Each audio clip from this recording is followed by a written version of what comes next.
Muito boa noite, é com muita alegria que nós começamos mais um programa Direção Espiritual. É interessante que às vezes a vitória nem está pronta, mas quando nós declaramos, é como se a nossa coragem de declarar essa vitória, mesmo que a gente não veja os sinais dela, Deus antecipasse esse processo. Porque a vitória, para acontecer, nós precisamos acolher a graça de Deus e precisamos fazer a nossa parte. E quando nós declaramos a vitória, a nossa mente se programa. É como se ela se permitisse viver aquilo que nós já proclamamos. Porque o estado de fracasso, minha gente, ele tem um poder assolador sobre nós. Quando nós alimentamos, sabe, no dia a dia, você sabe o que eu estou dizendo? Porque isso é muito comum na nossa vida. Quando as coisas começam a dar errado, quando não acontecem de acordo com a nossa expectativa, com aquilo que a gente havia planejado, é natural que a gente se sinta, talvez não fracassados, mas a gente se sinta frustrados. A frustração faz parte da vida humana. Mas a frustração, quando ela não é trabalhada para a gente poder superar, né? Porque é natural que a gente se frustre, mas não é natural que a gente permaneça muito tempo frustrado. A gente já falou aqui tantas vezes da capacidade humana de superação, não é? A gente vê tantas pessoas sendo capazes de superar as dificuldades da vida, e a gente se entusiasma a ser capaz também. É a força do testemunho do outro na nossa história. Por isso que é tão bom a gente ouvir o testemunho de alguém que conseguiu, de alguém que passou por dores semelhantes a nossas, e foi além, não ficou parado nelas. Na minha pregação, eu peguei o exemplo da Ângela, lá de Maceió, quando eu estava fazendo o show lá em Cajueiro. Uma cidade próxima a Maceió, uma cidadezinha pequena, bonita, onde eu tive a oportunidade de estar com aquele povo numa noite tão especial. Antes de subir ao palco, tive a oportunidade de conhecer a Ângela, que foi o testemunho que eu contei no Osana Brasil, e que nunca é demais a gente recordar. A Ângela estava preparando com o filho dela a formatura tão esperada daquele menino. Um menino esportista, atleta, que sempre cuidou da saúde, que sempre cuidou de si mesmo. Naquela manhã, tomando café com a mãe, feliz por ter conseguido vencer a vida, vencer todas as dificuldades que são próprias da vida de um estudante. E naquele dia ele celebraria a sua vitória na faculdade, iria se formar.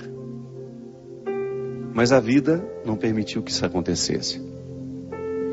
Na hora do almoço, quando Ângela voltou, tomou café com o rapaz, foi ao salão, foi preparar-se também, e quando voltou na hora do almoço, encontrou o filho morto dentro do banheiro. Depois de investigadas as causas da morte, uma parada cardíaca, um infarto fulminante, tão comum nos jovens de hoje, né? Um menino de 24 anos, que às vezes o problema do coração a gente tem e não sabe. A gente, muitas vezes estamos saudáveis e nos falta uma investigação, um check-upzinho faz bem a todo mundo, a quem tem saúde, sobretudo, também, para a gente poder identificar o que está errado dentro de nós. Infelizmente não deu tempo de descobrir que alguma coisa estava errada no coração daquele menino. Mas o grande testemunho da Ângela foi justamente me dizer, entre lágrimas: Padre, eu sinto muita saudade dele. São 7 meses. Gente, e logo 30 dias depois da morte do filho, morreu também a mãe. Então ela perdeu 2 grandes vínculos. Perdeu o filho, perdeu a mãe. Deixou de ser mãe e deixou de ser filha num espaço de 30 dias. Se a gente for pensar, causas suficientes para que essa mulher pudesse dizer: eu sou uma fracassada, a minha vida não tem mais sentido. E quando ela veio me pedir para rezar por ela, ela não falou nada disso. Ela só me disse que dói demais. E sustentada pela fé que tem na ressurreição, me disse: não tenho nenhuma revolta, Padre. Não fico pensando que Deus foi injusto comigo, não, nada disso me ocorre. O que me ocorre é a saudade. Reze por mim, Padre, para que eu seja capaz de tolerar essa saudade, de colocar dentro do meu coração a vida em ordem. Esse testemunho mexeu comigo, mexeu com muita gente que assistia a nossa palestra no domingo. E nunca é tarde, nunca é demais a gente repetir, e nunca é tarde para a gente reviver. O testemunho de uma pessoa que foi capaz de superar a sua perda, que foi capaz de superar o seu fracasso, e que não permitiu que aquele fracasso se instalasse como um proprietário da alma da gente. Porque o que às vezes acontece é isso. Eu sempre gosto de dizer que se todos os dias a gente não faz uma faxina antes de dormir, sabe, uma faxina espiritual mesmo, emocional, afetiva. Se a gente não faz uma limpeza daquilo que nos poluiu, porque todos os dias a vida nos polui. Com aquilo que acontece, com aquilo que a gente vê que aconteceu na vida do outro, porque nós não somos indiferentes. Se você assiste ao noticiário todos os dias de manhã, você já tem motivos para passar um dia lamentando. Se você assiste aos noticiários da noite, você tem motivos para perder o sono. Mas essa é a postura cristã? Será que a nossa indignação, que nós devemos ter quando a gente vê uma coisa ruim acontecendo, passa em assumir o fracasso que aquele acontecimento nos traz? Não. A indignação não é fracasso. A indignação é a gente se posicionar sabendo que o mundo não tem de ser assim. Não é natural que uma pessoa mate a outra, não é natural que a gente seja injusto, não é natural que a gente vá fazer uma coisa ruim ao outro, como tantas vezes são noticiadas. As notícias, o conteúdo das notícias que nos chegam, estão recheadas de traição, de injustiça, de impunidade, de assassinato, de ódio, roubo. A gente fica indignado porque o mundo não tem de ser assim. Mas qual é o papel dessa indignação? Provocar dentro de nós o desejo de fazer esse mundo ser diferente, então, a partir da parte que nos cabe. Como a Ângela fez. A Ângela, ao sentir a dor de perder um filho e de perder a mãe, ela resolveu recrutar tudo o que a fé havia dado ela ao longo da vida.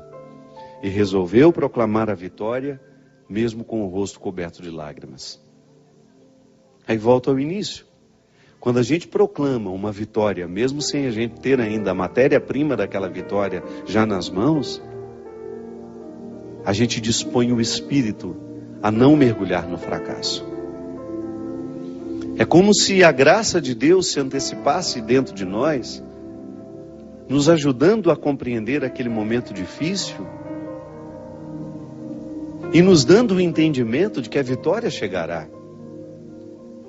Porque o desafio do que sofre, aquele que está sofrendo hoje, por exemplo, uma perda, pode ser que você esteja me assistindo e você tenha sepultado um ente querido hoje.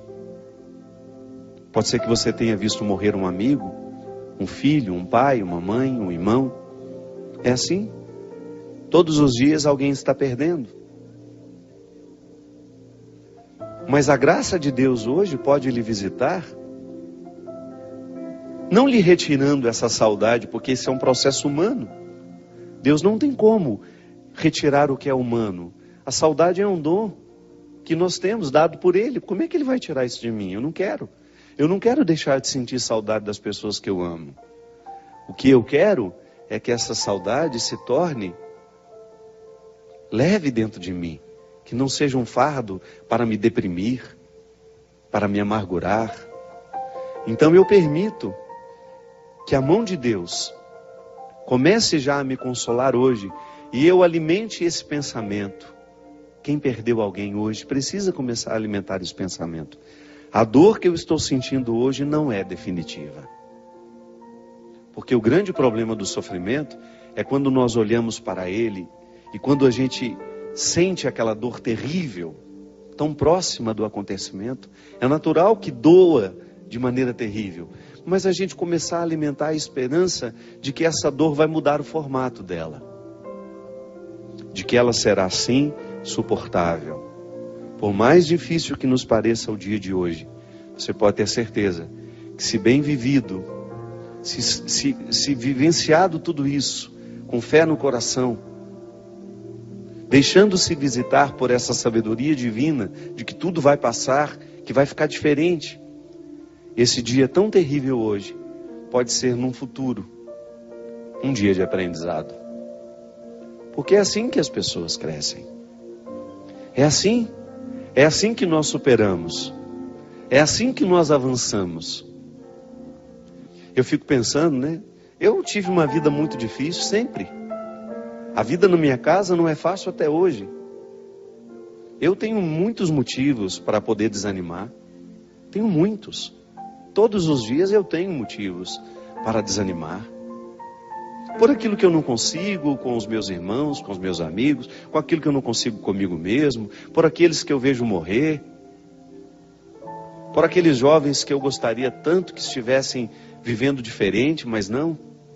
Estão lá perdidos nas drogas, na prostituição socializada, no álcool. Por ver o meu país tão injusto, por ver tantas vezes os nossos governantes fazendo o absolutamente contrário do que deveriam fazer. Deveriam cuidar da gente, mas às vezes saqueiam o cofre público, lá onde nós depositamos os nossos impostos, para que este país seja melhor, para que a gente tenha saúde, para que a gente tenha segurança, para que os nossos filhos tenham uma boa educação.